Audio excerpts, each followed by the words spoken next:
What was the process like for both of you working on the specific song "Let It Go" for Frozen? Well, we had written some songs for Elsa already. We'd written a song called "Cool with Me." I was really obsessed, and I still am, with Sarah Bareilles. And we had written sort of a Sarah Bareilles shuffle song when Elsa was a villain. And so we knew Elsa was not going to be your typical Disney princess. She was not going to be like, "I'm wishing."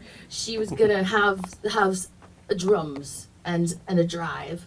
And then we went for a walk in Prospect Park, and it was actually Bobby. In a lot of ways, it was Bobby talking about how he was like, he's the straight A student of the magnet school that only accepts the top 1% of all academic kids. Like he's the top of the top. He went to Hunter High School and was also the valedictorian at Hunter. You're making him feel Yeah, I'm right uncomfortable. here. You're making him feel uncomfortable.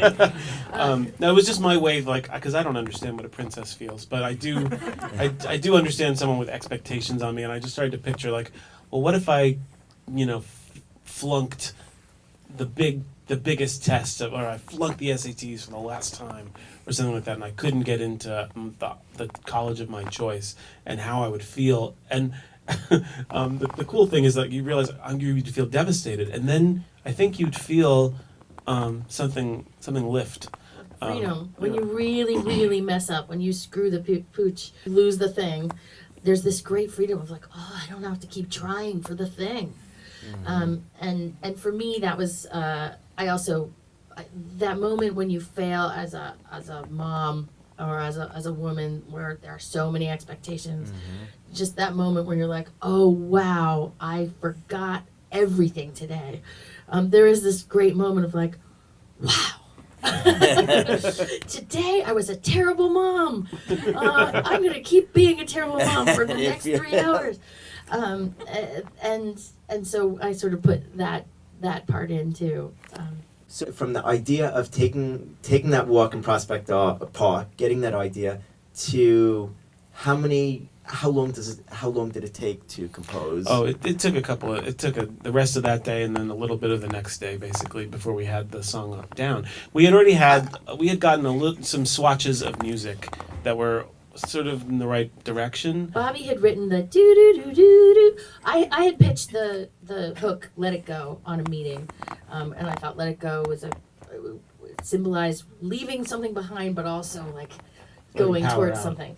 And then Bobby wrote this do do do do do do do do do do do, and I was like, that has to be in our movie. I don't care. That has to be in there. So once we had taken that walk and sort of jumped up on picnic tables, imagining what it'd be like to be on top of the mountain. Be on top of a mountain and like, I'm free. Then we went back. And where does it do come? Where is that coming from? Is it just coming like the fingers are just moving by themselves, like uncontrollably? Where's that happening? Yeah. I mean, we had made some choices. We realized this is a pop ballad. Okay. We're gonna do 4 chords at a time, and so we figured out which chords suggested that sort of frailty, that sort of fragile devastation that she's feeling at the top, and then what the chords are that felt release, and then it just seemed like it shouldn't just be chords. It should feel like the wind, and it should probably be in the piano, because there's something about that felt, and in fact that demo, John Lasseter, who's the head of Disney and Pixar, fell in love with this demo, which had my MIDI track on a really cheap sound that came with the software that I was using. It wasn't anything special. It wasn't even a real piano. It was just this sampled sound, and they tried everything to improve upon it. They tried pianos and other sounds and everything, but nothing beat this kind of crappy demo for them. So it's Bobby playing the piano on the track that you hear into the demo. Yeah. And we did, I should say, we wrote, people are often ask us, like, you wrote the Let It Go song, but we wrote all the songs in Frozen. Sometimes we just get credit for Let It Go, but every song in Frozen we wrote. And we're now writing all the songs of the Broadway show.